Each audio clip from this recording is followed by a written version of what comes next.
our celebration of all things musical in our hip hop theater boot camp for culturally and socially representative young artists. Today's special event features musician-composers Tanya Aganaba, Robin Lane, and Jaya Story, and will be moderated by Julia Farry. Before we begin, let us take a moment to please acknowledge where we are. Miscellaneous Productions is presenting this event today on the ancestral, traditional, and unceded, that means stolen, territories of the Squamish, Musqueam, and Tsleil-Waututh peoples. It is an honor to present music, theater, dance, and performance art on their lands and the lands of their ancestors. Their cultures have left a lasting legacy for us to learn from and to cherish. We live and work on unceded, stolen, Coast Salish territory. We endeavor to honor the land and its treaties by strengthening our relationship and responsibility to Coast Salish people and all Indigenous people across Turtle Island. The presence of settlers, non-Indigenous peoples who live on stolen and unceded lands is not neutral. It has had and continues to have devastating impacts on many aspects of life, art, and culture for Indigenous people. Stop the genocide. Settler colonialism has suppressed and harmed Coast Salish people, whether they be land-based or of the sea and sky. We hold this understanding in our interactions and engagements with this land and its people. Those of us who are settlers need to recognize that our knowledge and way of doing things may not be the priority as we work towards equality for everyone in this region. Because we are gathering in a digital space, we would like to encourage and invite everyone to take a moment and reflect upon the land you are on and your relationship to it, and how that looks as you acknowledge your ancestry. We would like to humbly thank and honor the Coast Salish people for stewarding the land we occupy, which has been the territory, sea, land, and sky from which our artistic community has grown. My name is Elaine Carroll. I'm the Artistic Director of Miscellaneous Productions, Director and Producer of this very special Music 101 event. On behalf of our staff, board, and young performers, I would like to thank you for attending this presentation. We would also like to thank our wonderful funders who had incredible amounts of understanding over this period in COVID and have made this event possible.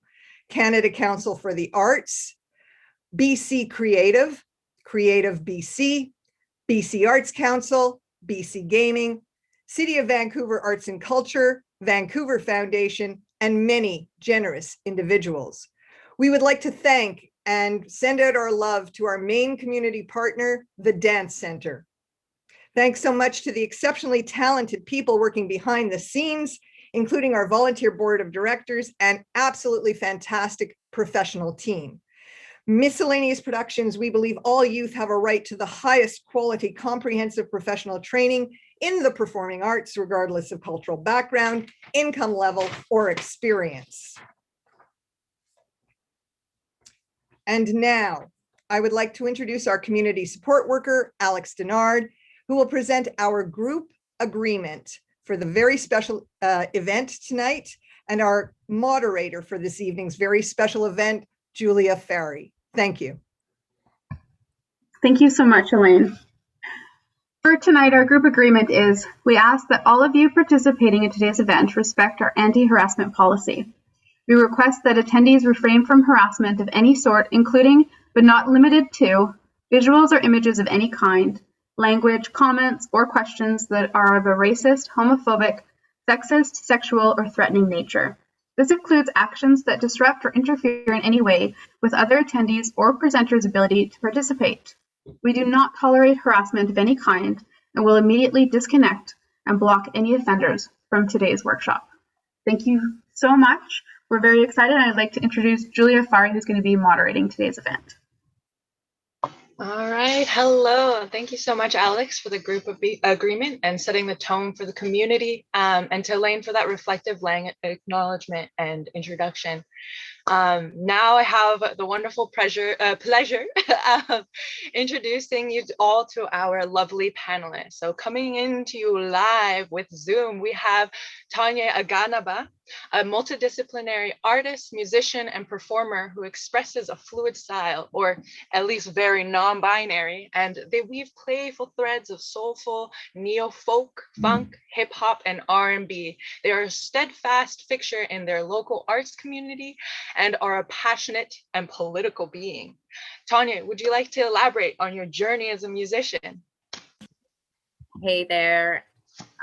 Thank you so much for that glowing introduction. It's my pleasure to be here. My name is Tanya Aganaba, and as you can see, I'm coming at you from the very classy confines of my bedroom, as we all have been for the duration of this COVID-19 pandemic. As was mentioned, my name is Tanya. I use the pronouns they and them. She is okay, but I'm kind of grappling with that a little bit these days, and trying to have some conversations with myself about my level of comfort with she, but that's a conversation for another day. I'm a disabled, queer, and non-binary artist. Like Julia said, I like to dabble in lots of different modalities. So I sing, I play guitar, I write music, I produce music, I do visual art, as you can see behind me here, and I produce a lot of shows and events and stuff like that. One of my, the biggest things about me as an artist is that my journey as a musician changed a lot once I was diagnosed with a disease called multiple sclerosis. So in 2015, my journey as a musician kind of took a big pause because I had to figure out how I could show up in the musical spaces and in the music business while still honoring the things that are going on with my body and my health. So that's something that we're going to talk about a little bit later in the course of these workshops, things that we can do as musicians and artists to take care of our health and make sure that we're showing up in a way that allows us to have longevity, so like a long career, because health comes first. So yeah, my journey as a musician has really been focused around finding ways to build community. One of my favorite things about being a musician, or my career so far, was that I ran a live music venue called Guilt and Company. So through that work, I was able to connect with musicians from all over the city and really all around the world. We played or booked and hosted some incredible shows there. So again, throughout the course of these workshops, you're going to hear a little bit more about concrete ways that you as artists, as people, can build community and find ways to support each other as you learn your craft. I am really lucky to be able to play in lots of different projects, but my own band, which you're going to see a little bit of in a second here, at its biggest has about 15 people in it. So it's a big project. There's a lot of folks, but it's so much fun. And for me, music is really about healing myself and being able to connect with others and spend time with people, being creative. So I think when you see this video, you're going to be able to kind of maybe witness that a little bit, because we have a lot of fun together. We're really in love with each other as musicians, and that really comes out in the energy of the shows that we do. So that's it for me. I'm very excited to talk to you more and to hear from you as this program unfolds. I'm going to pass it over to Katya to play you my video. This song is called Afroscience.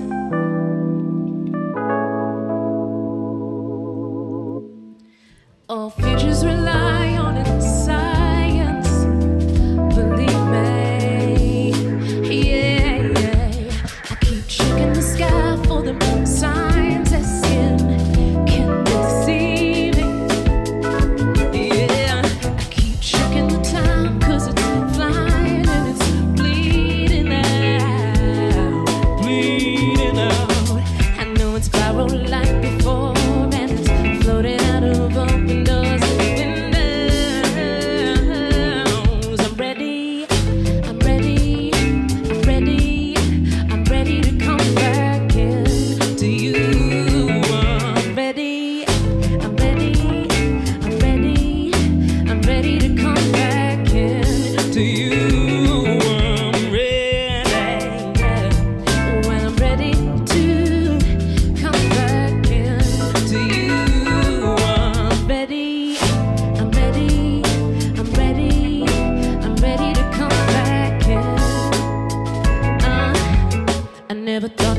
to learn from it, turn from it, give it the coldest shoulder that it's ever seen. Yeah, I'm about to give up on that pipe dream. Ooh, because complexity ain't all I thought it would be. Swear that this just might be the golden opportunity to become who I ought to be, who I want to be, who I got to be in order to be real free.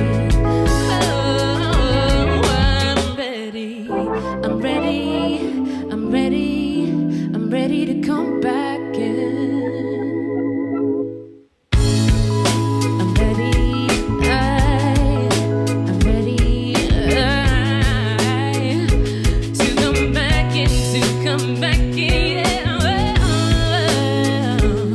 I know I'm ready, said I know I'm ready to come back in, to come back in, back in. Yeah, I'm ready, well, I'm ready to come back in, to come back in. Yeah, yeah, yeah. I'm ready. Oh no, I'm ready to come back in. Is it decided that we're divided? Is there a hope in hell? Don't tell me time will tell. I don't got it. This is a future. This is our inheritance. It's evolution. Escaping from that ignorance. A complicated dance, I know. But we're there when you're looking for that soul, soul, soul. The deeper that you go, go, go. The structures will implode, implode, implode, making you whole. Oh, I'm ready, I'm ready, I'm ready, I'm ready to come back. Can you feel me? I'm ready, I'm ready, ready, I'm ready to come back. Can you feel me? I'm ready, yeah. When I'm ready to say, can you feel me? I'm ready, I'm ready, I'm ready, I'm ready to come back in. Oh, is it decided that we're divided? Is there a hope in hell? Don't tell me time will tell. I don't got it. All right, so I hope you enjoyed that video. And now we are going to introduce the next artist, Robin Lane.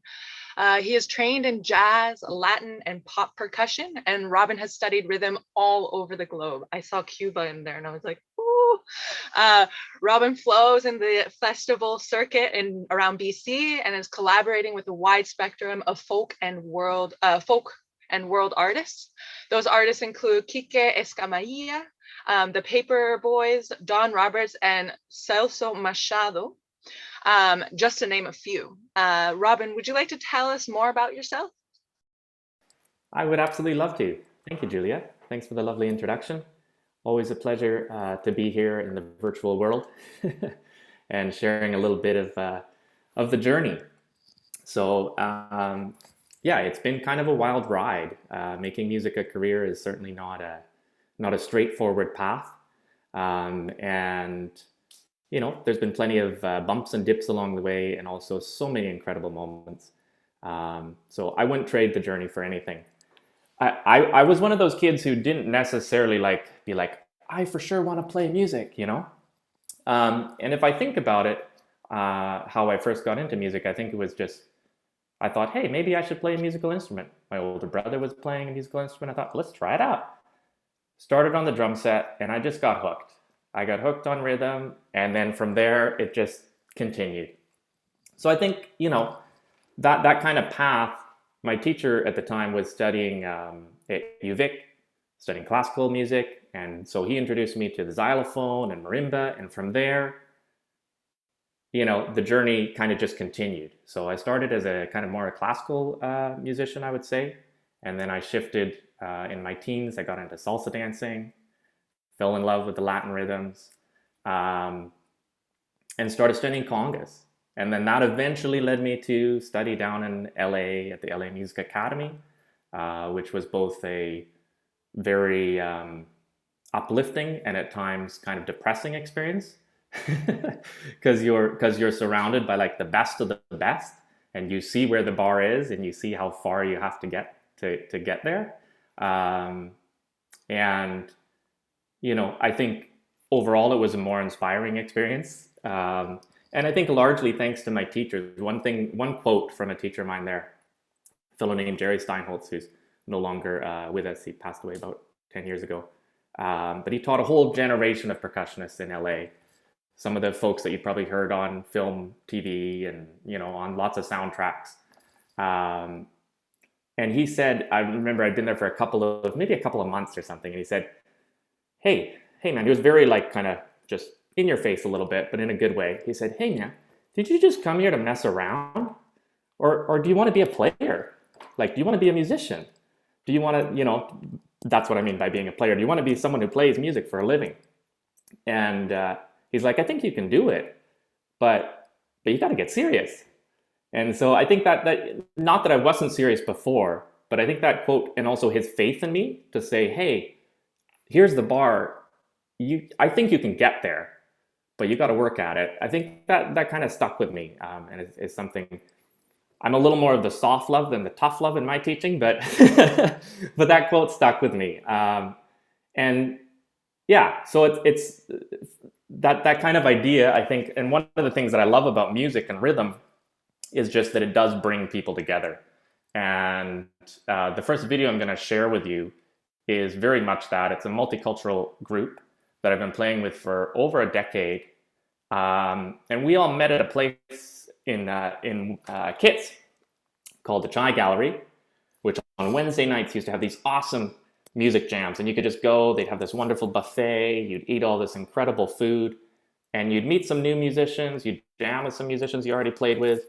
It was a real community hub for the music community, and a group there that did a residency was Tambur Rasa. And Tambur Rasa started by a friend of mine from Serbia who studied flamenco guitar in Spain. And so he's from the Balkans. He also grew up in Turkey. So he brings that to bear on his music and a big love of prog rock into the music. And it's kind of this world fusion mashup. Always a fun time. So let's cue up that video, and then I'll share a couple more stories after.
Hey, folks.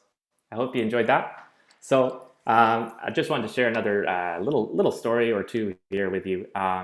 In the introduction, Julia mentioned working with Kike Escamilla, and he is an absolute sweetheart to work with. And there's a neat story there. So this is kind of what I love about touring or being a freelance musician, getting to work with all kinds of different artists. A friend of mine played with him out on the East Coast, and when he was coming out west to do the folk fest circuit out here, got in touch with me to sit in with the band and play the festivals.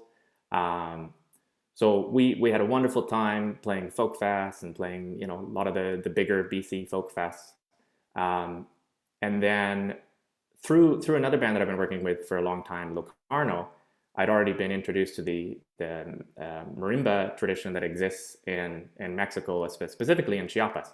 So it turns out Kike is from Chiapas. And then it turns out that when I'm down in Chiapas studying marimba there, about a year or two later, he's there for the first time in 6 years visiting his family. So we met up, he showed me all around Chiapas, took me to his favorite spots.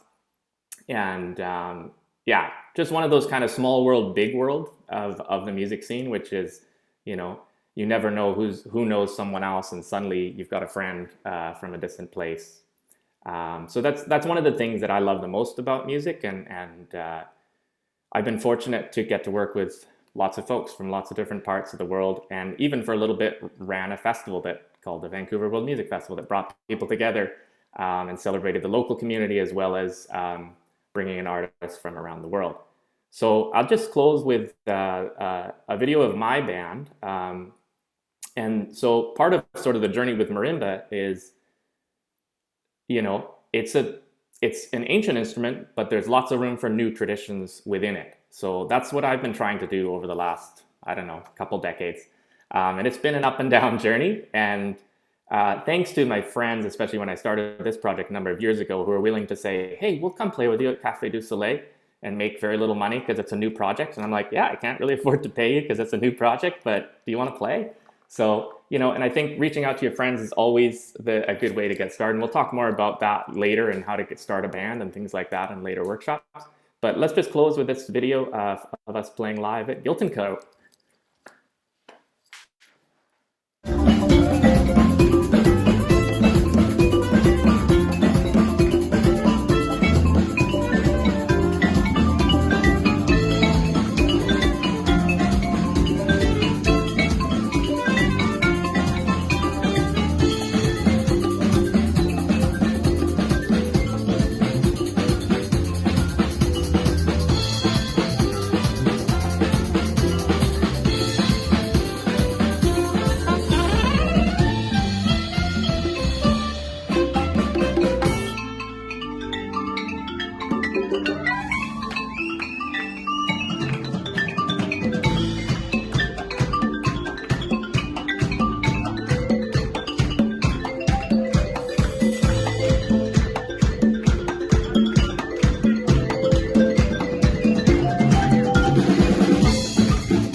much, Robin, for sharing the stories. The performance at Gilton Company. It sounds like the music community is well connected with Tanya starting that Gilton Company and Robin playing at the venue. And so now let's see how we can make these threads continue. But before we go to that, perhaps we can introduce our last, but certainly not least, final panelist, Jaya Story, a performer, educator, and composer. Jaya has worked closely with an array of ensembles and artists, including Standing Waves, Ecstatic Waves. Wait, are you a physicist or a musician? No, I'm just kidding. And the Vancouver Academy of Music Symphony Orchestra. She has performed drum lines that connects games and play percussion and keys for multiple theater productions. Jaya, take it away. Would you like to introduce yourself? Absolutely. Thank you so much, Julia. You always make me laugh. Hi, everybody. I'm so excited to be here with all of you. Thank you all for being here. My name is Jaya Story. My pronouns are she and her. And to describe me in a nutshell, I have an academic background in writing weird groove-oriented contemporary classical music, thanks to 4 years of classical music school. And I love microtonality and psychedelic rock. That's basically me. I'm going to be showing you a few short clips of my work. The first video that I'm going to show you is a section of my most recent ensemble piece, so you can get a sense of what I mean by having a background in weird groove-oriented contemporary classical music. I've put a score up so you can follow along if you'd like. I'll ask Katya to pull up the video now. This is Half Past Yesterday. Take it away, Katya.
So that was the thing. Now I don't just write that sort of music, but sometimes it's something that I keep in my back pocket whenever I feel like being a little bit extra. Another thing about me is that I am an officer with the Canadian Armed Forces. My job is that I am a cadet instructor, which means that I work with youth between the ages of 12 and 18. And now the cadet program is something that I'll get into a little later on in this workshop, but I'm going to be sharing with you a clip of talented cadets who came together from across the province, rehearsed for a couple of days, and then toured the province performing amazing concerts. So the story behind the piece is that I didn't write the melody. My boss actually sent me compiled clips of him singing a melody into his phone, and I was tasked with coming up with the harmonies and orchestrating it for a large concert band in about a week's time. So I said, yes, sir, 3 buckets full, sir, and worked my butt off and got it done. It was definitely one of the more interesting arranging jobs that I've done. So with all of that said, here is the next clip called Ceremonial Fanfare, performed by the BC Cadet Honor Band. Take it away, Katya.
I would just like to tell you guys a little bit something about me because, as you might have noticed, I have a very Gen Z sense of humor, and sometimes that comes across in my music.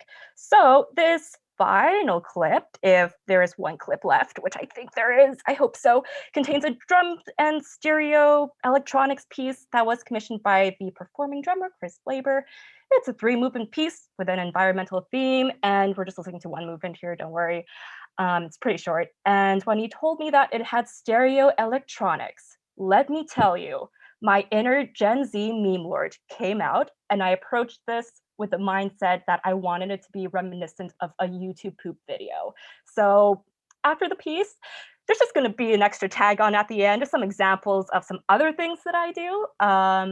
And I think that's the last thing that you guys will see. So right before I pass it on and close this off, I just want to share some words of wisdom. The best piece of advice that I had ever been given is don't write the music that you think you ought to write. Write the music that you want to hear. See you guys more later. Thanks, guys. Presenting the possibilities of plastics, plastics, plastics, plastics, plastics, plastics, plastics, plastics, plastics, plastics, plastics, plastics, plastics, bottle caps, toilet seats, plastics, door handles, household goods of all kinds, bottle caps, toilet seats, plastics, door handles, household goods of all kinds, bottle caps, toilet seats, plastics, household goods of all kinds, bottle caps, toilet seats, plastics can even help save toddlers from trouble. the PVC is squeezed, the PVC is squeezed, PVC is squeezed.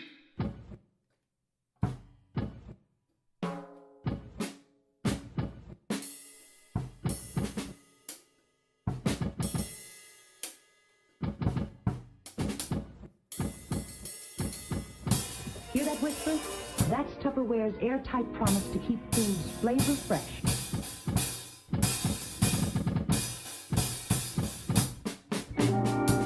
This is Tupperware.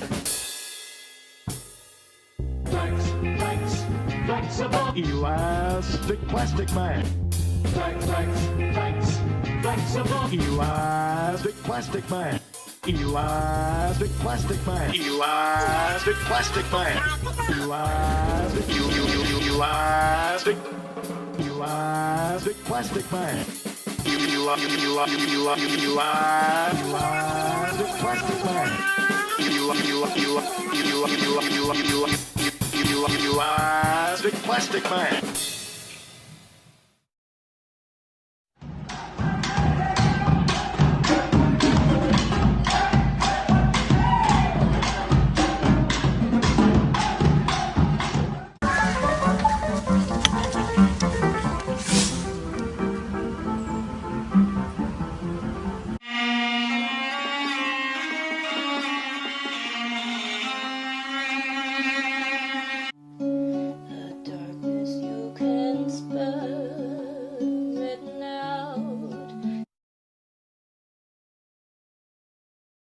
So much to Tanya, Robin, and Jaya for doing that short introduction.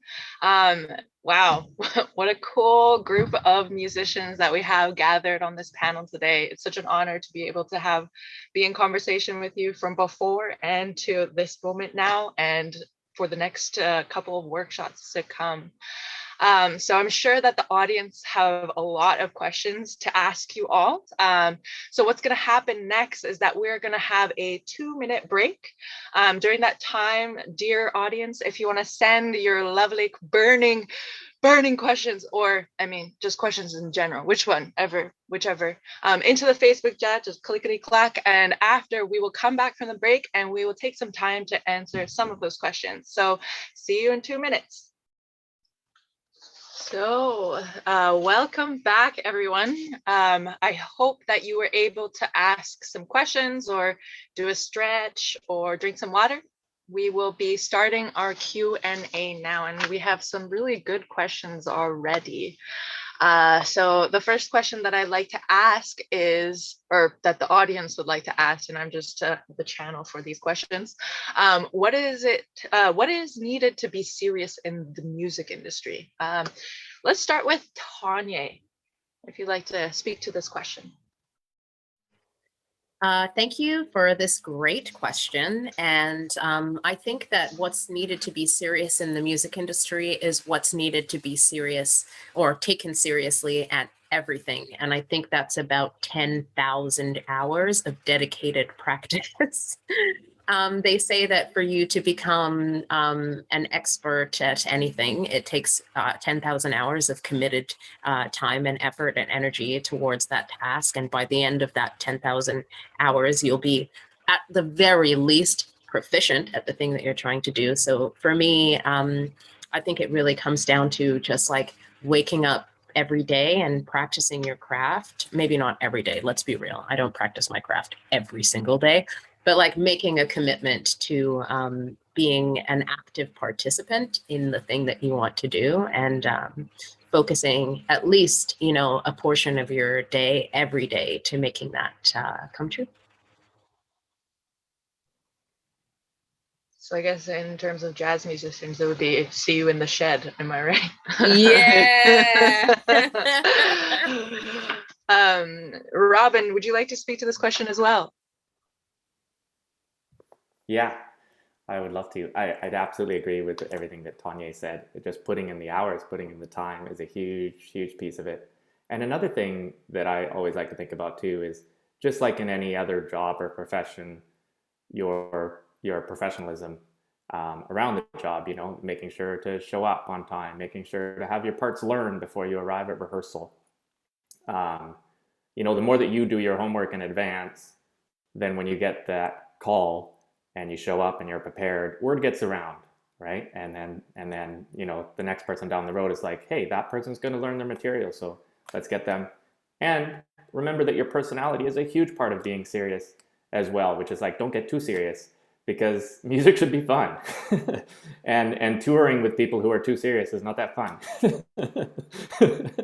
So that's a few little words there. Fantastic. And what about Jaya? What would you like to say about this?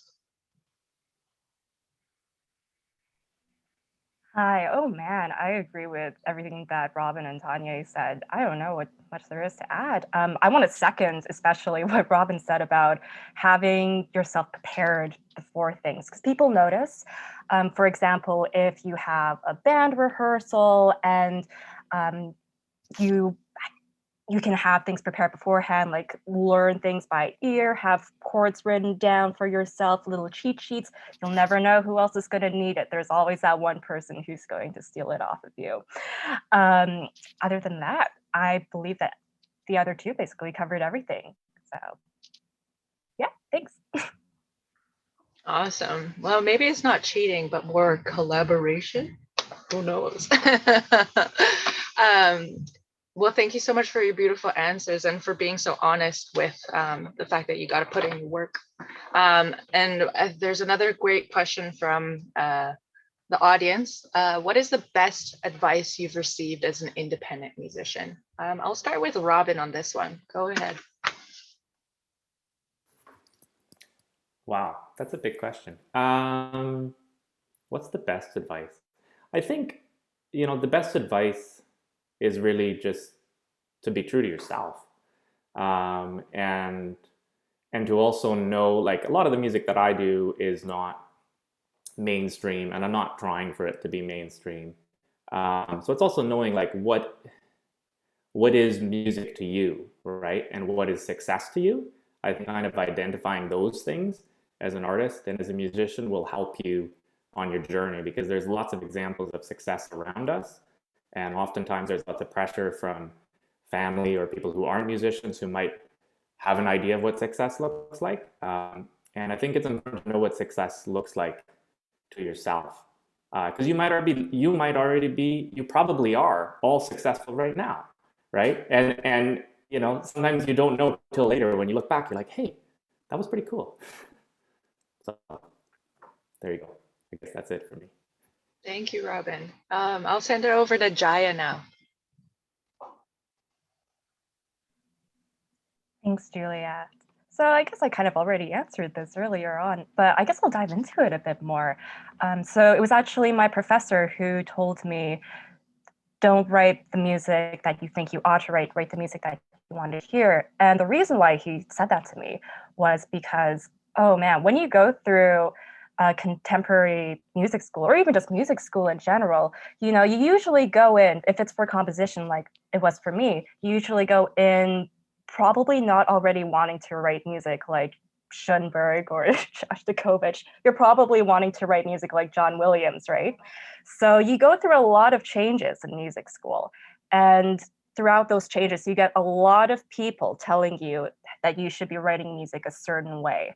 And, you know, it's not all bad because I've actually found that through those 4 years of music school, I've resonated with a lot of the things I've learned, but you have to realize that it's okay if not everything resonates with you.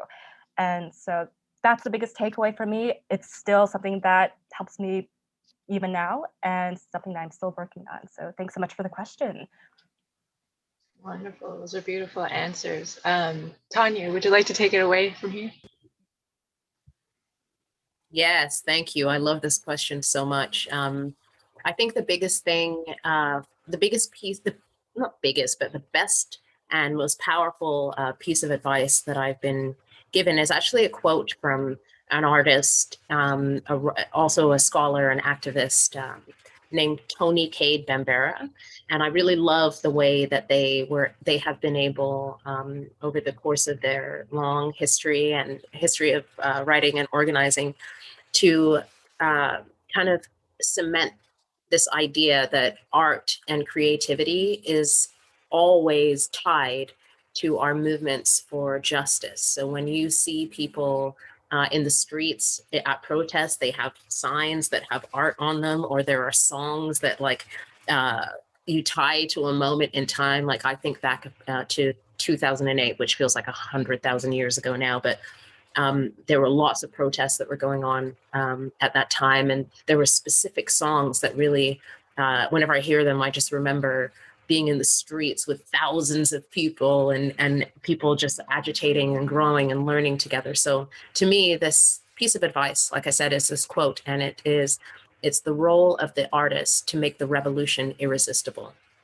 So to me, understanding that like you can put your politics and your beliefs and the way that you want to see the world into your art, and there's nothing wrong with that. And actually, we need artists to do that because it's artists that are able to paint a picture of what the future can be like and how we can evolve as human beings. So to me, that's like a crucial piece of advice that I was given that gave me the confidence to show up as a musician and say, this is what I believe. It doesn't run, in line with the common narrative, and that's okay because I'm a creative and it's my job as a creative, as an artist, to think differently than you.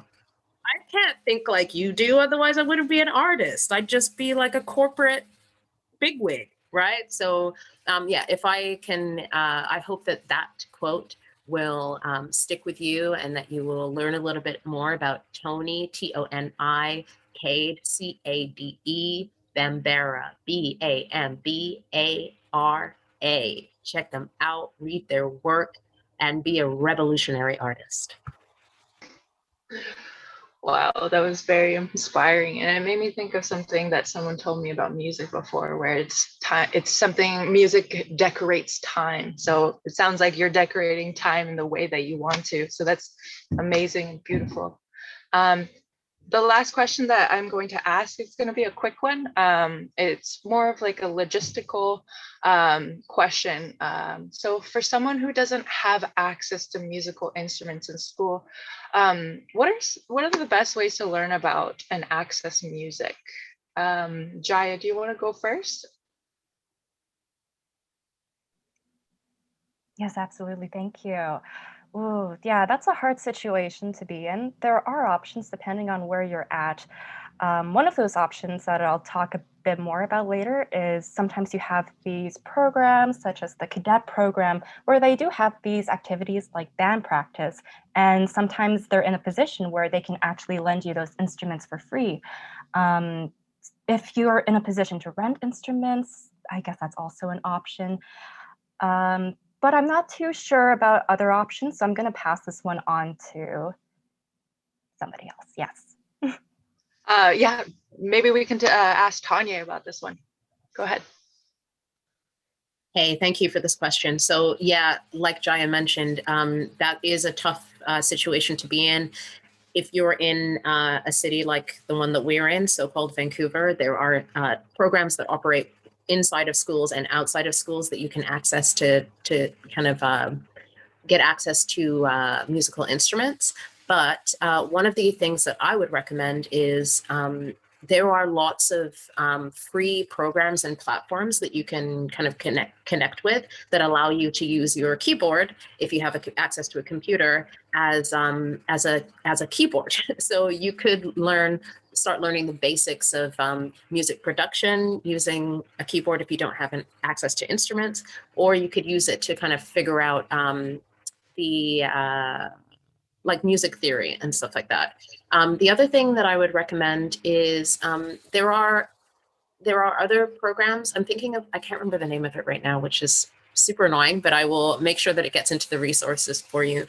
But there's an organization in Vancouver that is specifically trying to hook up folks with instruments. So I think checking in with the free options that are available are good, and then maybe like reorienting to learn about music through the tech that you have available is good too. Awesome, thank you, Tanya. And Robin, do you want to add a quick note to that, or? Sure, I can add a little bit. I think everything's mostly already been covered. I think one other resource just to look at is looking for people in your community who might have access. You know, a lot of music teachers sometimes have extra instruments that they can loan out to you, right?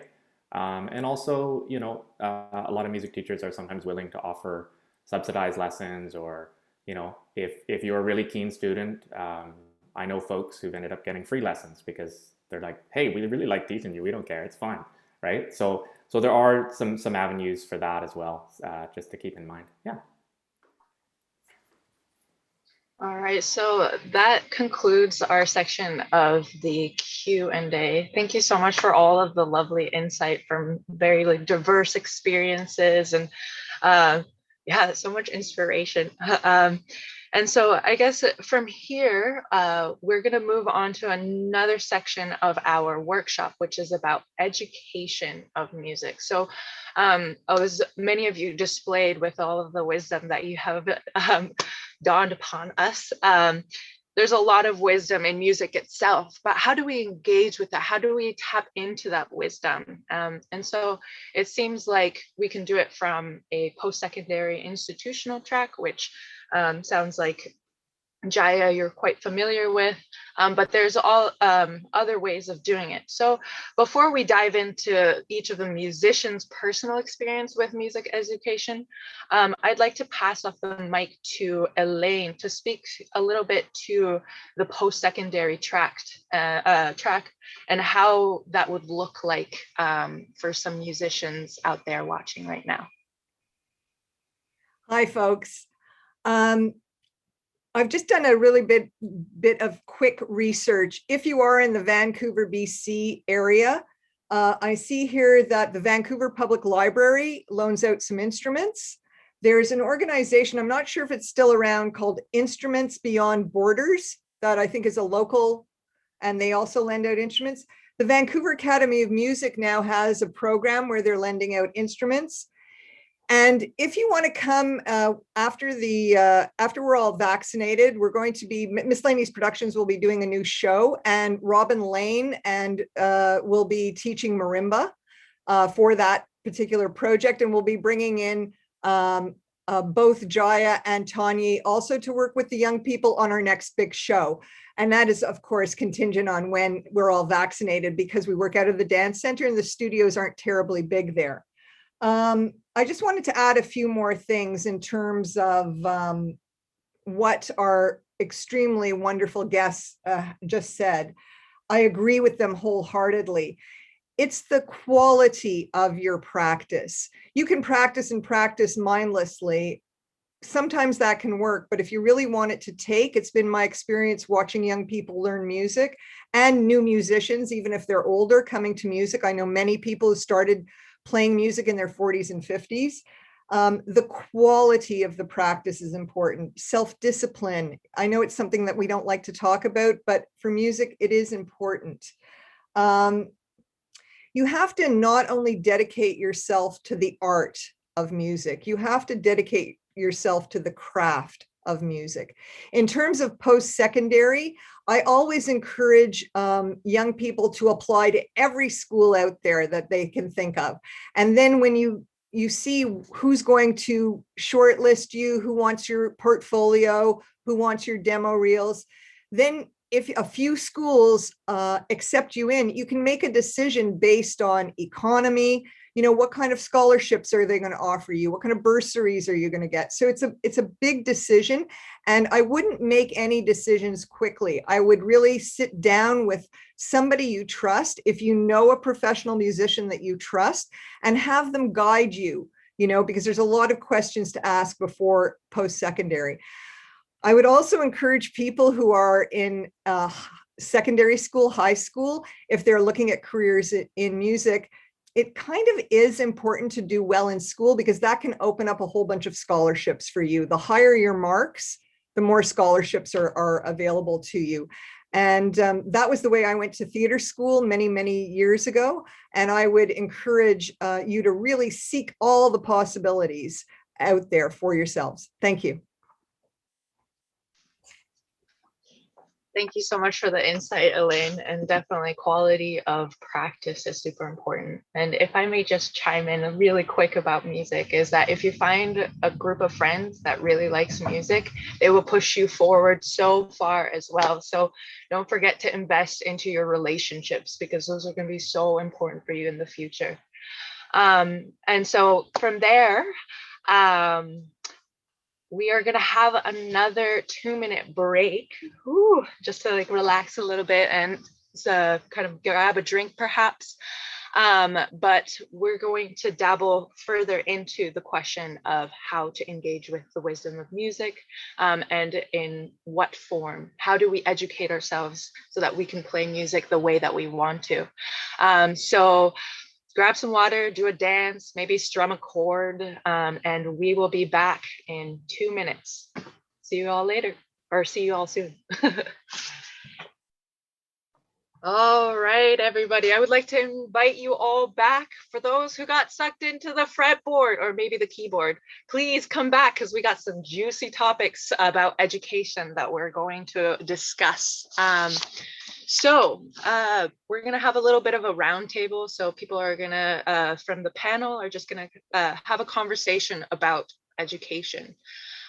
So how about we start by going around the table to discuss what kind of training or education you acquired over the years and what that experience was like. So I'm going to see, we have everyone here. So I'm just going to go in alphabetical order of last name. So Tanya, would you like to take it away? Yes, of course. So I'm really lucky that I grew up in a household where my parents were insistent that we took music lessons. So as a little kid, I was able to participate in piano lessons and singing lessons.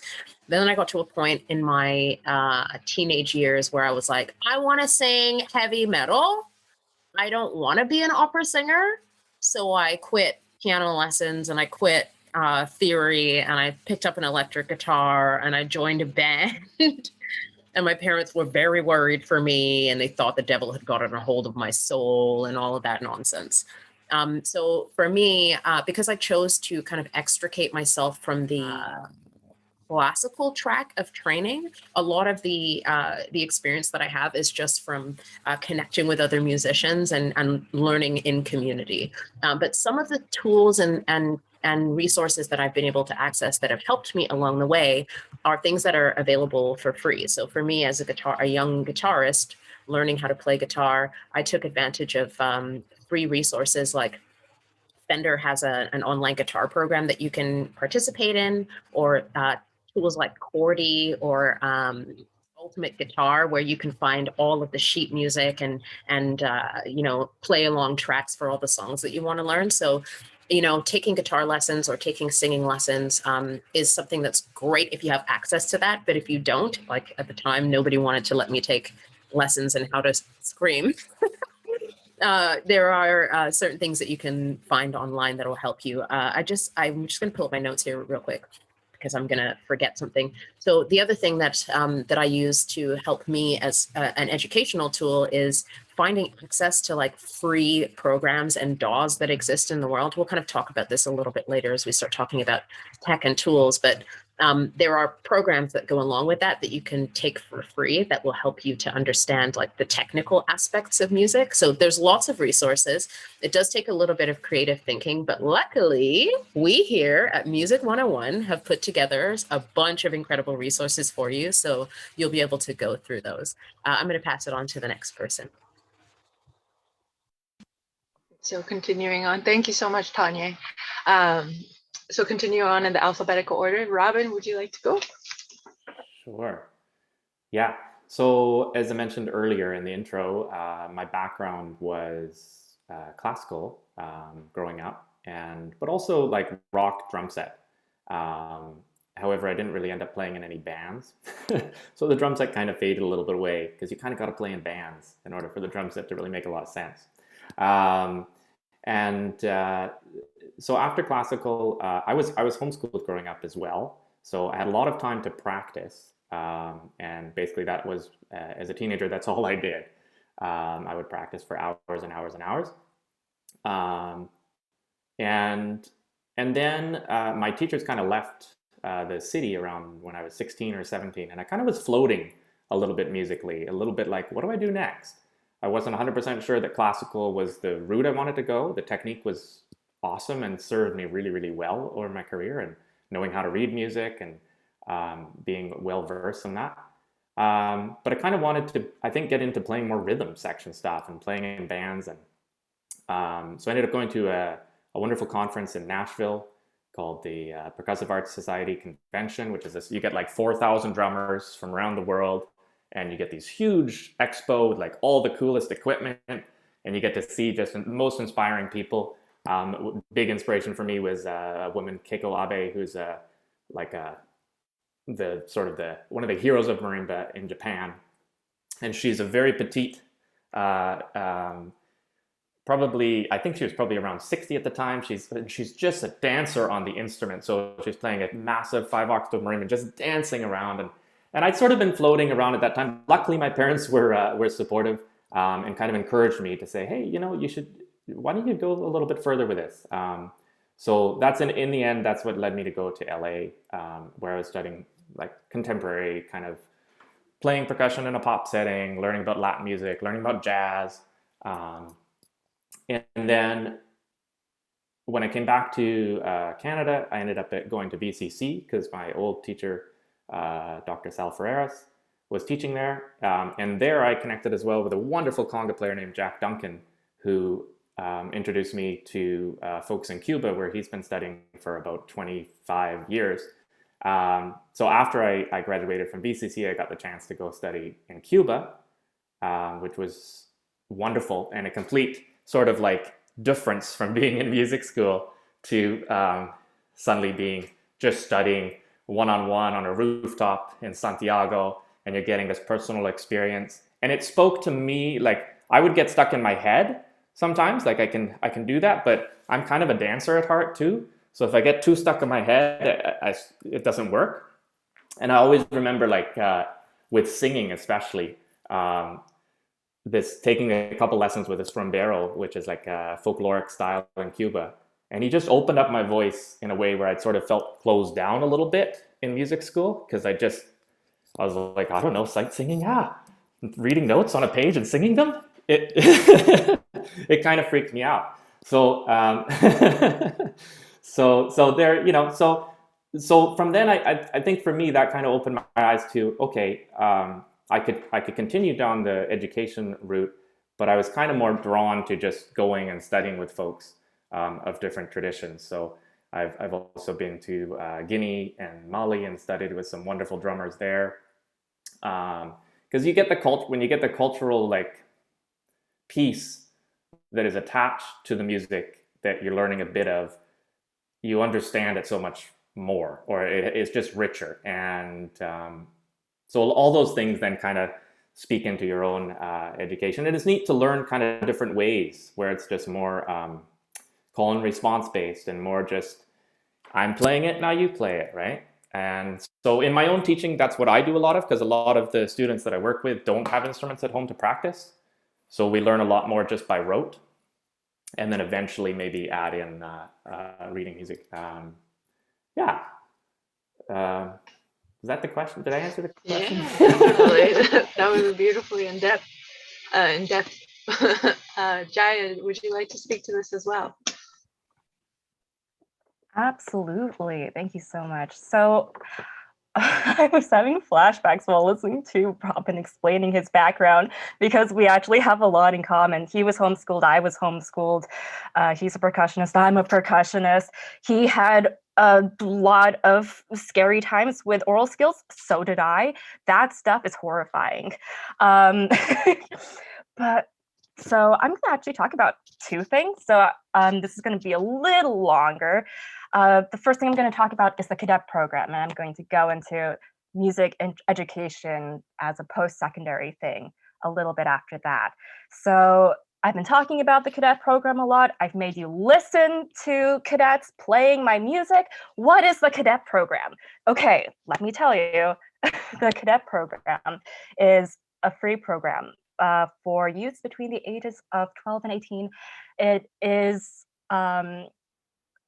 it's not a military thing where you have to be in the military, but it does have military ideals. The officers are in the military so that we have strict guidelines on how to ensure the well-being of the cadets. So we are very passionate about the youth in the program. And it's really cool because they have weekly band practices, most units. Instruments can usually be provided for you. It's a military style band, so concert band instruments only. Sorry, piano players, but I was a piano player and now I'm a percussionist. Thanks, cadets. You don't need any experience on the instruments. You can literally start out with no knowledge on a brand new instrument, and it's quite possible that in 5 years' time, you could be using the pieces that you learned through the program to get you through your college recital, audition, if you decide to do that. That's actually what I did. I had no idea how to play percussion. I got to the highest level of music in cadets, and I used that piece for my college audition, which landed me a full scholarship. I was so fortunate, but the cadet program is so useful. They also have 3-week or 6-week longs music summer courses available where you actually get paid to learn music. You get paid $60 a week for 3 weeks or 6 weeks to learn music, right? With professional instructors every day. They teach you oral skills, they teach you music theory, musicianship, everything. Highly recommend it. There's also leadership opportunities. If you're interested in this at all, just Google Canadian Cadet Program and you will have all the info you need on the official government website. Boom. That's my little segue into music education. So now that, okay, we've talked about what you can do before you turn 18 or 19 or whatever and graduate, and now you have to decide, do I want to do college or university? And it's not for everybody, but I will tell you my experience and my pros and how it benefited me and what it looks like. And then I'm going to give you a hot take. So structured curriculum works well for a lot of people. It worked for me, and that's why I would recommend music school for those people who need that direction and the pressure of constant deadlines. Some other pros are that you get to network with students who are in the exact same space as you are in, and you are all together and you're in this little cohort for years and years. And some of those people who you will meet if you go to music school, you will most likely work with them for the rest of your lives. Not all of them. Some of them are a little weird. Music students are really weird, but like you're all pretty weird. I'm weird. And I have my three groups of friends, or sorry, not three, my group of three friends. And we're all weird people, but we've known each other all throughout music school and we support each other in all our projects. So that's one really great thing about music school. Some things that you learn in music school. Ooh, okay. Ooh. Music school will become your life. You will have no life. Just putting that out there. Your classes are going to be oral skills, music theory, music history, ensemble, career development, conducting, orchestration, private lessons, and so much more. I'm not even counting the electives that you have to take to get a music degree that are not music courses. I have had to do so many science and psychology courses and English courses just to get that expensive piece of paper. So if that's something that you're not interested in, then do consider that. Here is a hot take. You do not need to go to a big school if you want to go to music school. You do not need to go to UBC or even UBC. You can go to a tiny college and it might actually benefit you, because in a tiny college, I went to a tiny college. I went to Douglas College, shout out. And it's a smaller music program. And I would argue that it is probably the best music program for teaching oral skills and music theory and having those actual practical skills. And every time that I've talked to music students from other institutions, they have told me that they have not had as much of an intense education in terms of the level that the smaller colleges require you to be at. And sometimes that's because, and now I'm not a professor, I'm not involved in the administration of these things, so I can't exactly say, but let's just say that I've heard that because some smaller colleges are university transfer, which means you do 2 years there and then 2 years at a university that does offer the full Bachelor of Music program, such as UBC or Vancouver Academy of Music, where I went. Sometimes in order to make a bigger impression, you need to have a higher level of skill.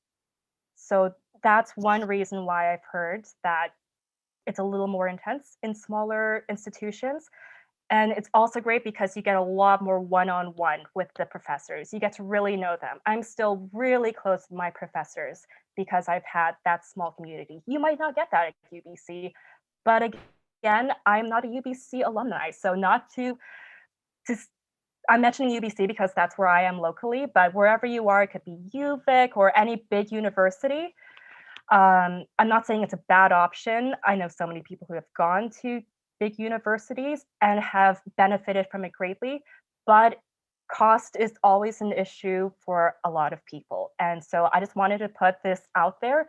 If going to a big name university is something that you think you have to do because otherwise you're not going to get anywhere, that's totally wrong. Absolutely. So whatever you decide to do, make sure it works for you financially, because it is hard. You're going to have to deal with this for the next 4 years. Apply for all of the scholarships. Sometimes you'll have better luck with the smaller colleges as well. So that's another pro. But if you decide that you want that university life, I'm all for it. Totally. As long as you know your reasons, that's ultimately the way to go. So just make sure you think about it long and hard, do your research, ask around, make sure you know the programs, because they are different, let me tell you. So that's my answer to that question. Very long-winded, I know, but hope that it helped out some people. Thanks. Thank you so much. That was fantastic. You laid it out very honestly, and we even got like a secret inside scoop and everything. So that was really great.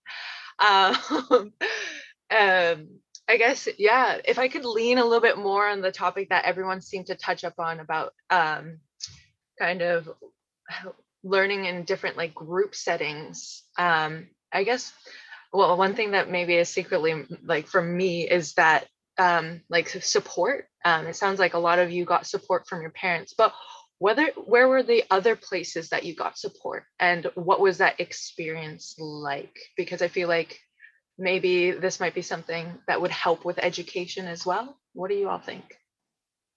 You can chime in whenever, whoever wants to go first. I'll chime in on that one. I feel that I was also very fortunate to have a lot of teachers who were very supportive. And I think that that's really important when you choose a teacher, to feel that they see you, and that they are wanting to kind of nurture you on your journey. And that doesn't mean that they're holding your hand the whole way, especially at a post-secondary level, but that they do see that you can do this, you know. And certainly in the work I do, I just mentioned, if you're not in post-secondary and you're in Vancouver, there are a couple of other schools to check out, which is the Sarah McLachlan School of Music, where I've been working for, I don't know, almost 15 years now, something like that. And we have music program for most disciplines. We don't have strings, and we don't have horns and brass, woodwinds. But yeah, so that's something. Then the community there is definitely a very inclusive community. We work really hard to try to be as inclusive as we can, and make it a safe space. One of the neat things teaching there as well is you can stay from grade 4 to grade 12.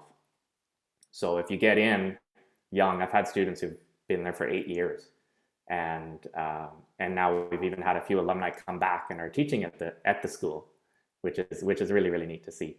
So more on my own side, I think I've always sought out friends, and like Jaya said, it's like, even if you can have a handful of friends, whether you've met them at music school or whether you've just met them in your community or people into music, just, you know, and try to support each other on that journey, right? Because there are some tough times. There are some tough times. And if you are more, I just put a little shout out as well to the St. James Music Academy in Vancouver as well, which has a free music program for young people. I think it goes up to 18. It might go beyond that, but I think it's mostly if you're in high school and high school and elementary school. And and they do strings, and they do all the woodwinds and a little more classical geared. So that's another one to check out. Anyway, I've talked for a long time. I'll move on. It seems like there's a couple of people that know about this St. James. How do you apply, or how do people access also the Sarah McLachlan School? Sure. Yeah. So I can't speak exactly to how you apply to St. James, but maybe someone else can. With the Sarah McLachlan School, it's online, and you apply. There's just a form that has to be filled out, and then you get put on a wait list. And eventually, when spots open up, you get brought in for a class, or for like an intro class. We also do summer camps where new people are brought in for the entire summer camp. So that's a great way to kind of get an introduction. So keep an eye out for that. We have been able to operate some distant classes during COVID, but our numbers are way smaller. So hopefully once everyone's vaccinated, those numbers will grow a little bit more as well. So yeah, maybe someone wants to speak to St. James applying there. I'm not quite sure.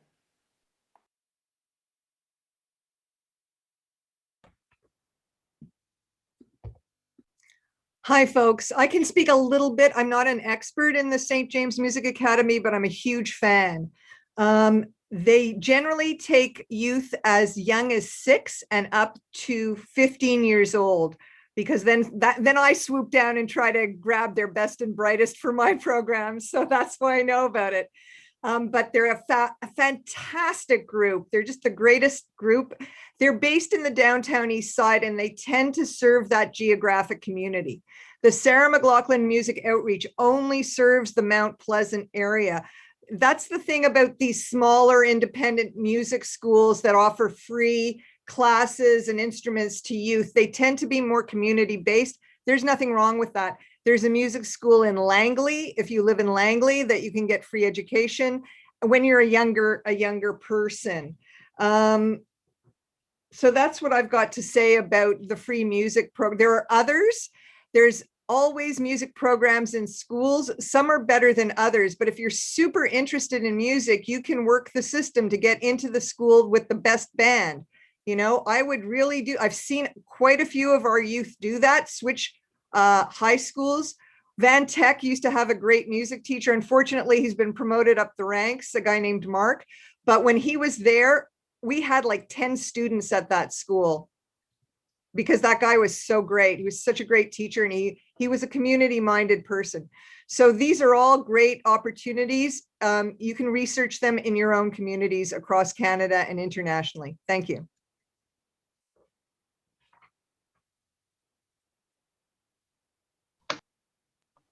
Thank you so much, Elaine, for that insight. Also, Tanya, did you want to say something? Because I saw you cheering the St. James. I was just going to say, I love St. James Academy, or St. James Music Academy. I've had the pleasure of collaborating with them in the past, and still to this day keep in contact with some of the young people that I was working with there. And like Elaine said, the importance of having a program like that in that neighborhood is like astronomical. And if any of you are located in Vancouver and specifically in the downtown east side, highly recommend that you go and check it out. And the other thing that I wanted to just circle back to, as we're talking about different ways of learning and different ways of finding, getting your musical education from the community. One of the biggest ways that I learned and grew as an artist is by going to open mics. Now, there's lots of those. If you're an older, over 19 person, you can find open mics all the time. But there are open mics that happen in coffee shops and in, I know, Trees.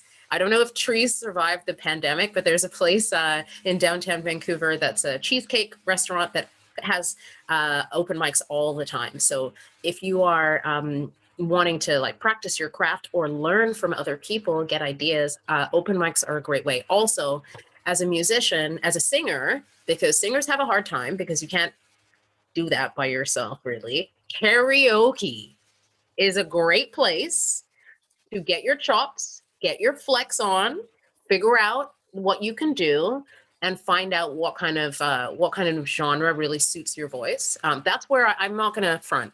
People think that I did a whole crazy thing to become a musician. No, I did a lot of karaoke, and I figured out where my voice fits in. Oh, wow. Now that's an education, karaoke education. That is amazing.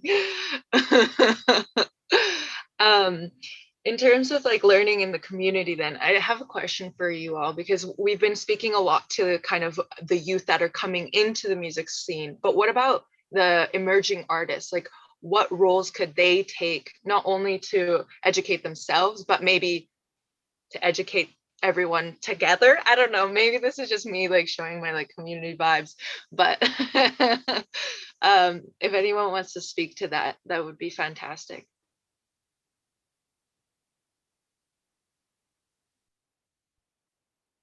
I think keeping your eyes peeled for opportunities within the music scene.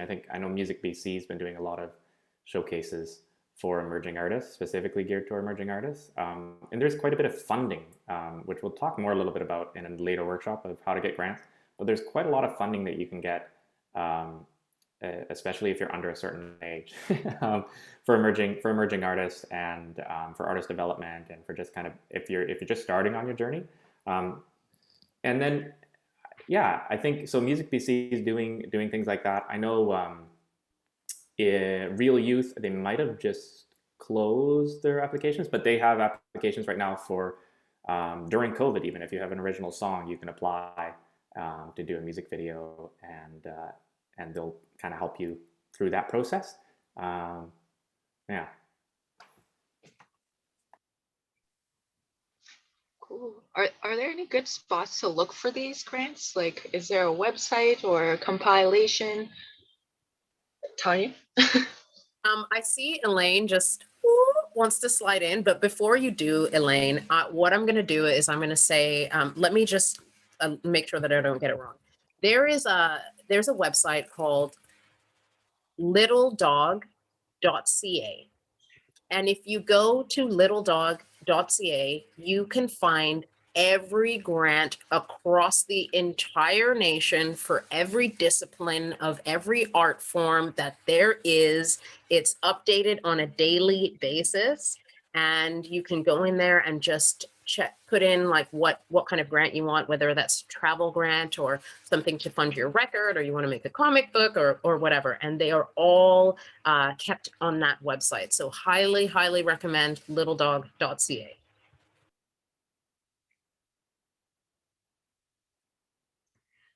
That's a great place to go. And that website is run by a fundraiser named Marianne Anderson. She writes a lot of grants for a lot of groups in the city, including music groups.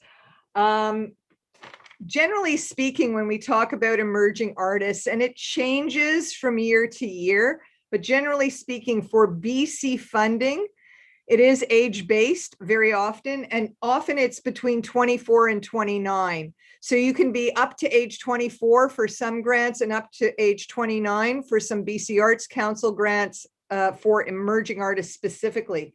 If you go to the Canada Council for the Arts, that's canadacouncil.ca. It's a bit of a maze, and you should really take time to go through a very complex website.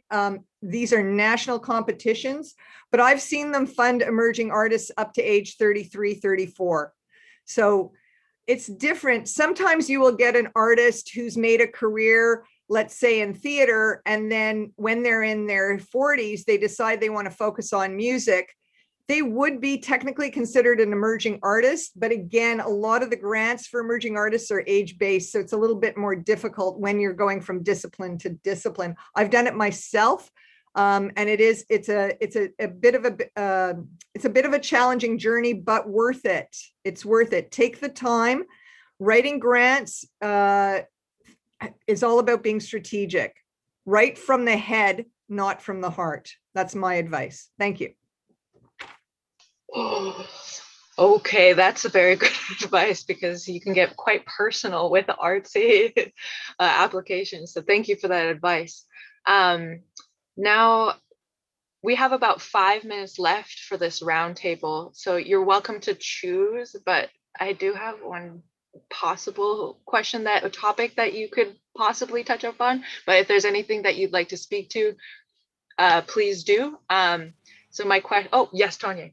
Sorry, if I could just for a second, on that note that Elaine was mentioning about writing grants, I know that the city of Vancouver, I'm sorry to those of you who are not located on these particular unceded stolen territories, but if you were in the city of Vancouver, they have put together, they're providing a program to people that are applying for grants. So if you're somebody that has a disability, or you're neurodivergent, or you need some kind of help or assistance, I would recommend if you go to the page and you look at the grant application and you're like, there's no way, reach out to them and ask if they have any supports for folks that have disabilities or are neurodivergent or have ADHD or whatever. They might be able to provide you with either actual assistance to fill out the grant, or provide you with the finances to pay someone to apply for the grant for you. Wow, thank you for that tidbit. So back to my question. So I guess in terms of like resources for learning, what is your opinion between like YouTube, books, and mentors as education resources?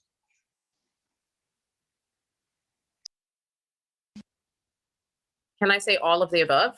Everything that's available, you should access. I don't think that there's any one that's better than the other. The only thing I will say about YouTube is just be careful, because that can send you down a spiral into some other weird stuff. So just like check your YouTube settings. But yeah, I think as taking in as much, taking education or knowledge from as many different formats as possible, whether that's webinars or going to in-person classes, videos, podcasts, take as much as you can get from as many. And also the other thing is like some people are really comfortable learning from books, and some people are really comfortable learning alone. And not everybody needs the same thing. So it behooves us all as human beings to try a little bit of everything so that we can figure out what our learning style is and what type of instruction works best for us. Thank you for that. Jaya? Thanks, Julia. I totally agree with Tanya. I'm going to choose all of them. I've done all of them. The one thing I will say, though, is that if possible, I would suggest having a mentor occasionally to check up on your technique, at least at the beginning, because it's very important that while you're developing your skills, that you're building the right muscles, you're not damaging yourself. Because if you're building yourself up the wrong way down the line, it's going to be a lot harder to unlearn those bad techniques, which is something that I'm still doing today from not getting the right instruction when I needed it. But that's all I have to say for that. Robin, do you have anything to add? I don't know. I think you all pretty much covered it. I think they all serve different purpose for different things and for different people, like you said, Tanya. I kind of grew up before the YouTube generation, but I have lots of students who've used YouTube to learn tons of things. And recently, I learned YouTube to learn how to swim properly. Right? So, you can learn things from YouTube even if you're older. No. So, but try things out. See what works for you and your learning style, because I think that's really key. Like, I know I learn best from other people. So for me, I know that's really key to have at least every now and again. But there's resources everywhere. And then another big thing that I always say to young people is like, listen to music. Just listen to music. It's out there, and dig deeper. Don't just listen to the music that's right in front of you. Try to find other music. Try to find music that's like not in your friend group. Try to, check it all out. Yeah. That's it for me. Thank you, Robin. And this is a moment I would say, so what is your opinion on Spotify? But we only have about 2 minutes left. So we only have 1 minute left. So I guess that will be for maybe another workshop. But thank you so much for the very insightful answers and the discussion. I'm sure the audience has a lot of burning questions now because of the in-depth discussion that we had. So what's going to happen now is that we're going to have our final 2-minute break before our long Q&A. So for our dear audience, if you could take this 2-minute session to put your questions in the chat. We might not get to all of them, but we'll do our best to address them with breadth and depth. My rhymes, maybe. That's as far as I can go. So on that note, see you in 2 minutes. Thank you so much I guess I'd just like to invite everyone back. Actually, that's what I would like to do. I hope you're able to grab a drink of water, go to the bathroom. So now we will be starting our Q&A. Thank you so much for sending in some amazing questions. So I am going to start with this one. What's one thing you wish people, or one thing that you wish you knew about starting in the music industry? I will start with Tanya for this one. Great question. I wish that I had known starting out in the music industry that it's supposed to go slow, that it's not a sprint. I wish that someone had sat me down and said, yeah, Britney Spears got famous at age 16, but her family had her working as a Disney child since the age of 3 or 4. There's no such thing as an overnight success. It takes years and years of dedication to your craft in order to blow up overnight. And I really wish somebody had sat me down and explained that to me, because it would have helped me have healthier expectations about my timeline and also what success actually means. Many of the artists and creatives that I love and respect the most, you won't see them on a top 10 chart. You'll never catch them playing in a stadium. You won't see them, on Saturday Night Live doing their musical performance. But these are still artists that have managed to carve out a niche for themselves and carve out a life that is quote unquote successful, because they understood that it's almost, I shouldn't say it's more important, but it's important to approach this industry or this craft from a place of being realistic. And I will say wholeheartedly that when I got into this business, I was very unrealistic, partly because the people around me that I love had a very narrow idea of what success looks like. For example, in my family, I come from a very traditional Nigerian and Zimbabwean family. And so for them, to me, to go into music as a profession was like, oh, you can't do that. You got to be a doctor, a lawyer, an engineer. But once they finally came to terms with the fact, like, this is not a fad or a trend, or I'm not going to grow out of it, they were like, oh, so why don't you be like Beyonce? Or why don't you pursue a career like Whitney Houston? Or why don't you pursue a career like, I'm trying to think of another famous Black person. I don't know, Mariah Carey. I know you didn't know they were Black, but they are. Surprise. But yeah, so when going into it, I had a really kind of distorted idea of like what my trajectory should or could be. And I really wish someone had sat me down and said, it takes 10,000 hours to be worth a fig. So focus on your craft, focus on who you are and what you're trying to say. Don't worry about measuring yourself against the yardstick of like what that guy's doing or what that guy's doing. Yeah, thank you for the question. Thank you so much. It sounds like one of the answers to the questions we had before, which was stay true to yourself, which, yeah, that's so beautiful. Thank you, Tanya. Robin, would you like to go next for this question?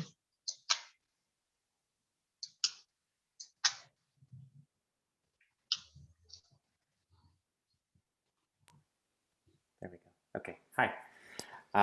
I relate to that so much, Tanya, and to the unrealistic expectations we have when we're like 19 or 20 sometimes. I thought I'm going to be a studio musician for sure. It's like, well, first of all, there's not that many of them. I remember being in LA and getting told there's 5 percussionists who do 95% of the work. So you're like, okay, do you climb to the top of that ladder?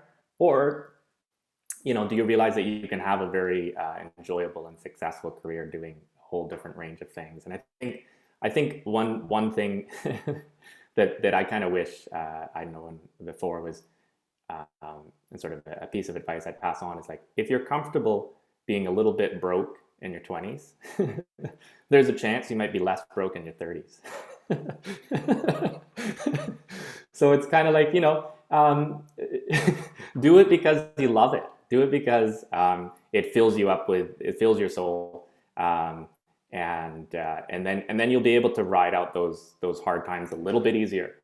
I think I'm probably not alone to say that there's been many times where even after maybe a bit of a success, you can feel that like, is this actually going to work in the long run? Like, what's going to happen in like 5 years, And like Tanya said, the 10,000 hours, it's just the more you do it, it's a long game. It's a long game. And you just keep doing it. And the longer you do it, that's success right there.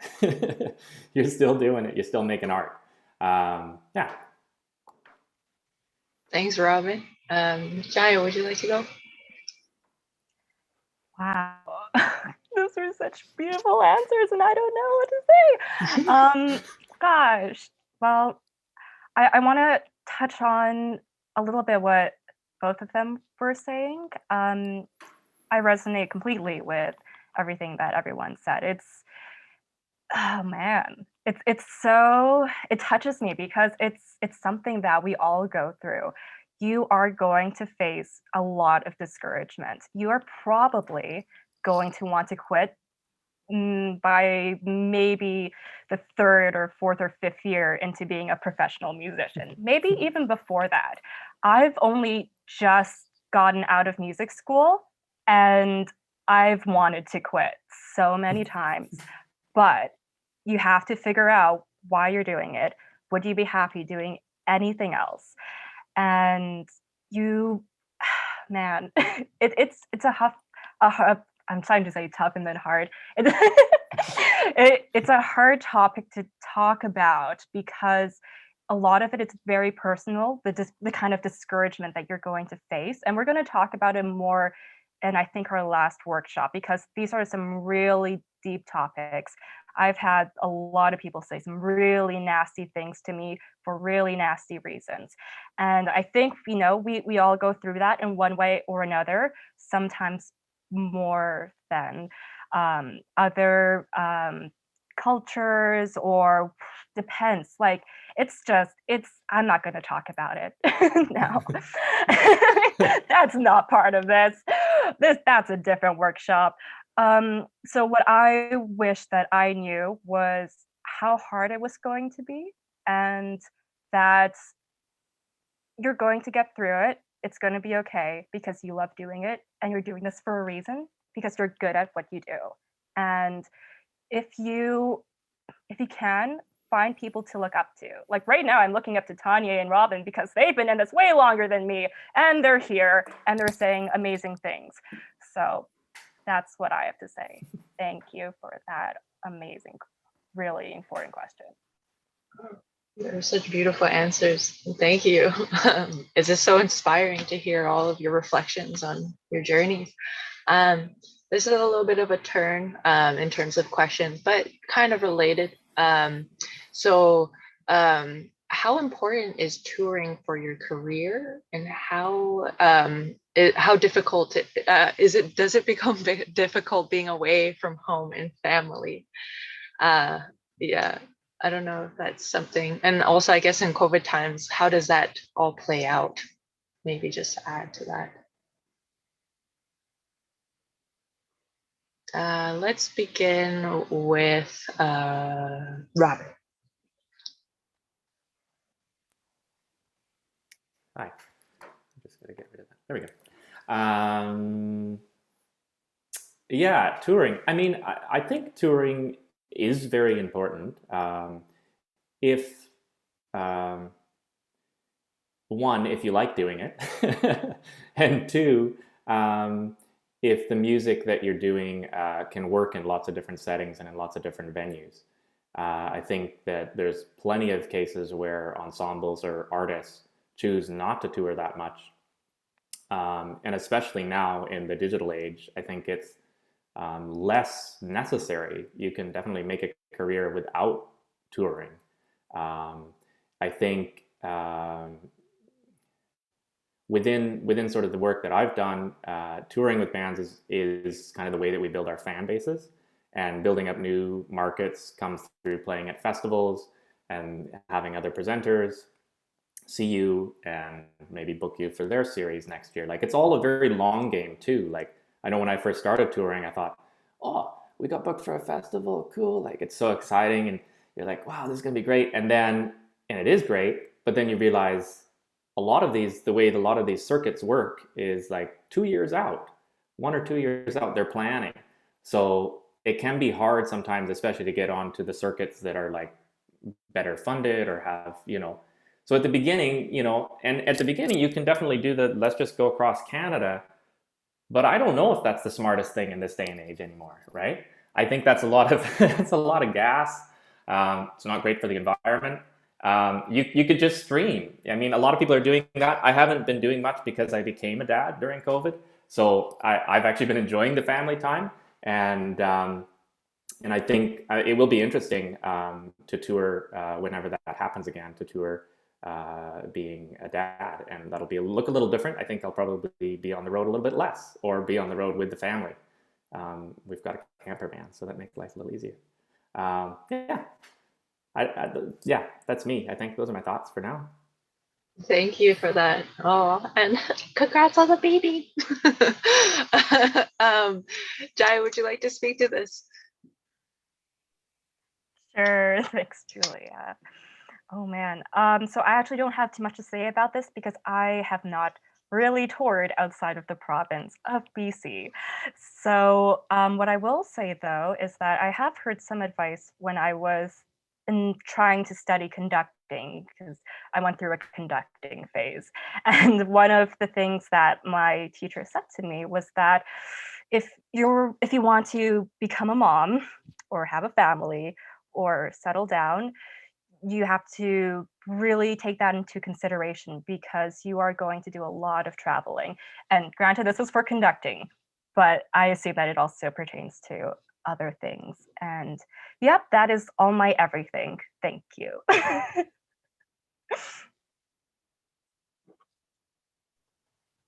Thank you for the advice. Tanya.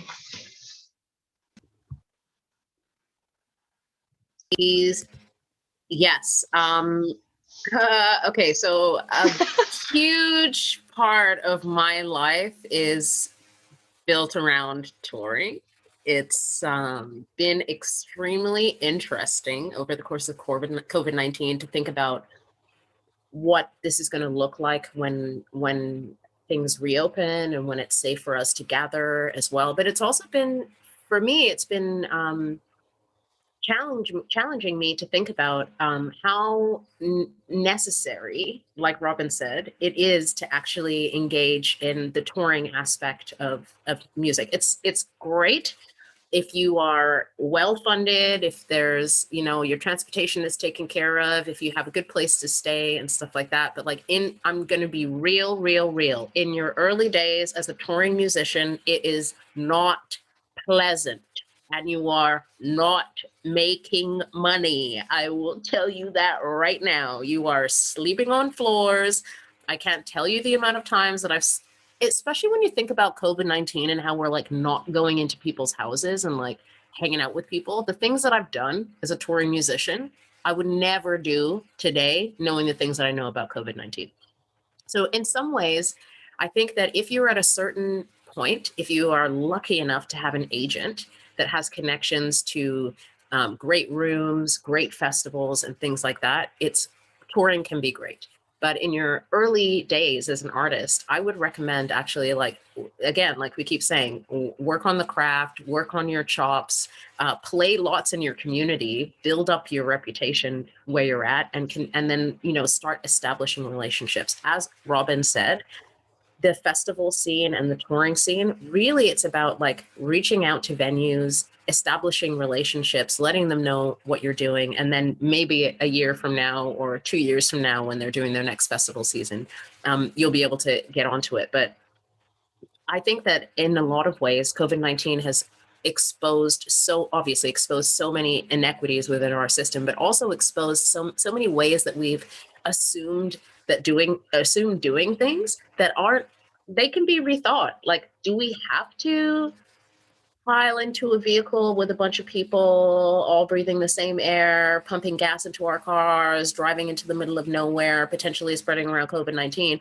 Or can we think about new and creative ways to engage our own communities around music and art and focus on building the culture where we're at? And then people elsewhere are going to hear about what you're doing. So I'm having a lot of questions myself about the role of touring in my own career and how important it is and how I'm going to move through this experience and come to the other side. So basically what I can tell you is, I don't know. I haven't figured it out. Was that an answer or a question? But there is such a good insight, and honestly, like, if anything, this is a great time for reflection. So thank you so much for the insight. So we're coming up to the last little bit of our Q&A. So maybe in the next 5 minutes, maybe we can answer one more question. And so it will be like a hop between everybody. So I'm just gonna set the order right now. It'll be Jaya, then Tanya, and then Robin. But do you think you need a social media manager?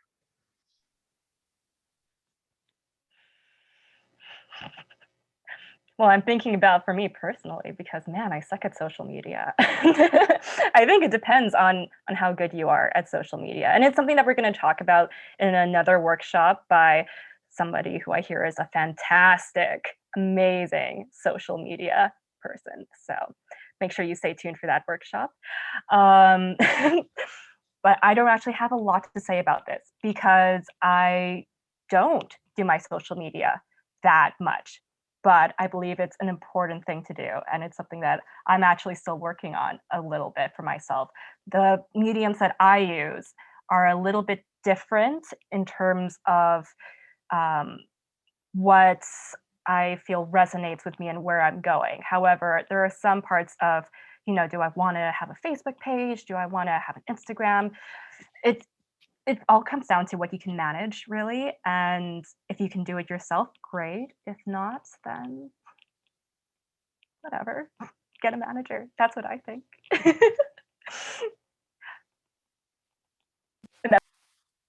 Wow. Okay. So I know that I'm a bit of a hater when it comes to social media. I don't like it. I think we should all be doing everything in our power possible to like extricate ourselves from that relationship as much as possible. But if you believe that it's a thing that you want for yourself, I actually recommend using some tools like Buffer, or I was going to say Hootsuite, but don't actually use Hootsuite. Something like Buffer allows you to schedule your social media posts. So if you are an organized person, unlike myself, you can create yourself a schedule for posting that's based on the times that people in your network are the most active. And you can like set up all the posts that you want. So if say you have 3 or 4 shows coming up, you can put all the posts in there and then it can populate your social media feeds for you. So the reason I recommend something like that is because it allows you to kind of extricate yourself from that all day, everyday relationship with social media and just like put it out there and walk away and continue your life. That being said, it is important, obviously, to engage with people when they engage with you on social media. So if that's something that you feel is too much for you, like as a neurodivergent person, I have problems with social media sometimes. It could be really useful for you to get a social media manager, but not at the beginning of your career. This is more towards the like, I have 50,000 to 100,000 followers, then I would recommend doing something like that.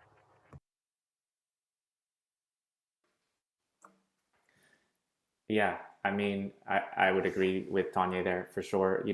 I don't think you would need a manager at the beginning of your career.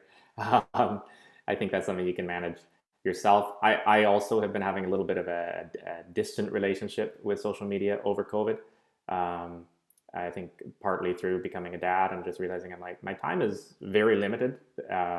So I want to make sure I'm using it wisely. At the same token, I think there's definitely been times where it has been helpful to my career, but I'm kind of questioning that a little bit. I'm like, everyone's just posting on social media.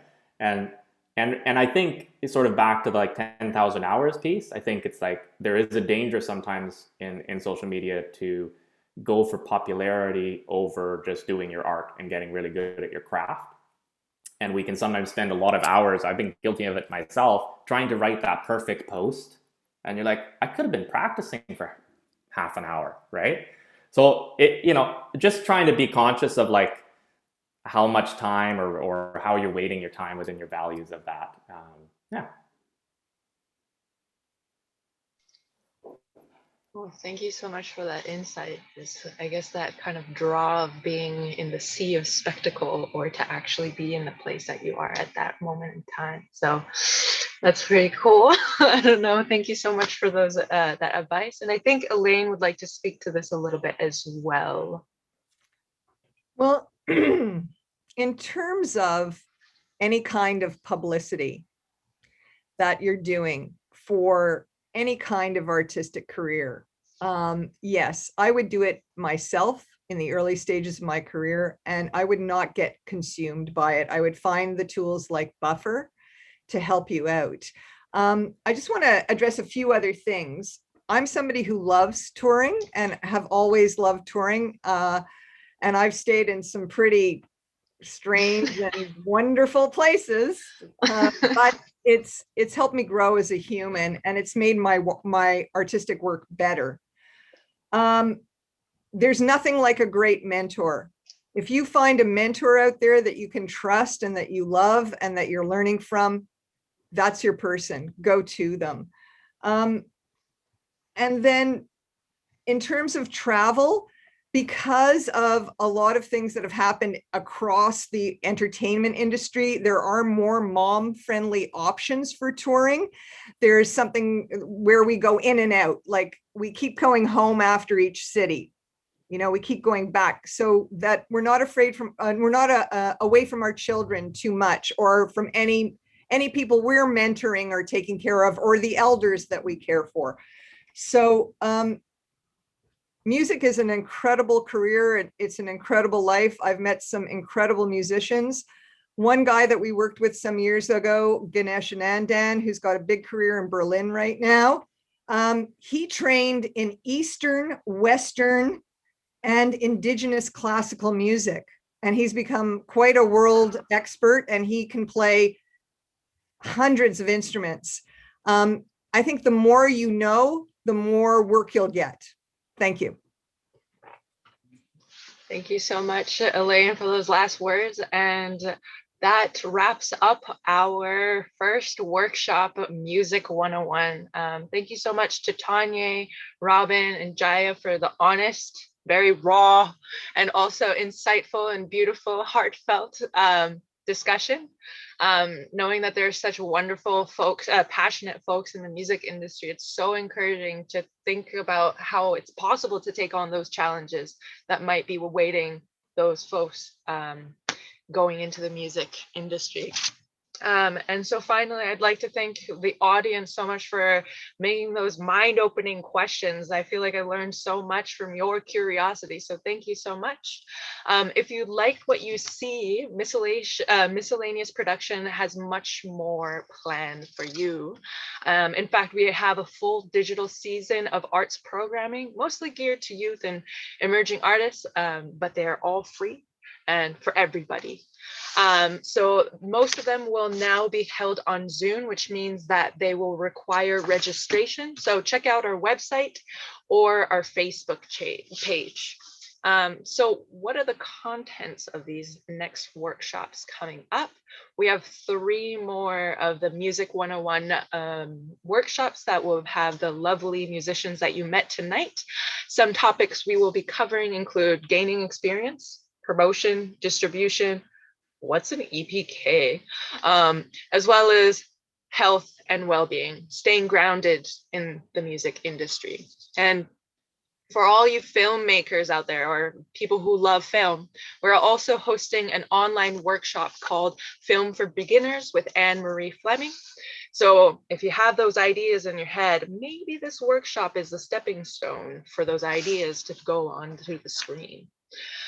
We also have launched a fabulous new program for youth from age 9 and older called Distance Hats.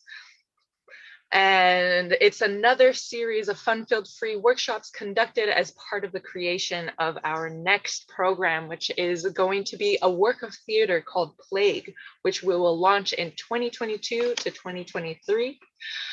So if you would like to join, you could also sign up on our webpage. And also one last thing that you might want to check out is that there is going to be a music video that we are releasing, which was choreographed by Natasha Gori and produced in collaboration with Magnifier Media. It's entitled No Superman, and 9 representative dancers have collaborated with Natasha and director Elaine Carroll that you saw today to explore mental health concerns for young people during the pandemic in a new 3-minute dance video.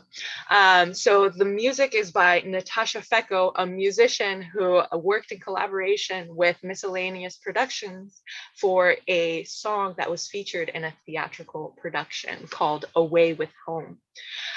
So there was a lot of information. So if you missed anything of the workshop names, you can always visit our Facebook page, our website at www.miscellaneousproductions.ca. And that, my friends, concludes our event.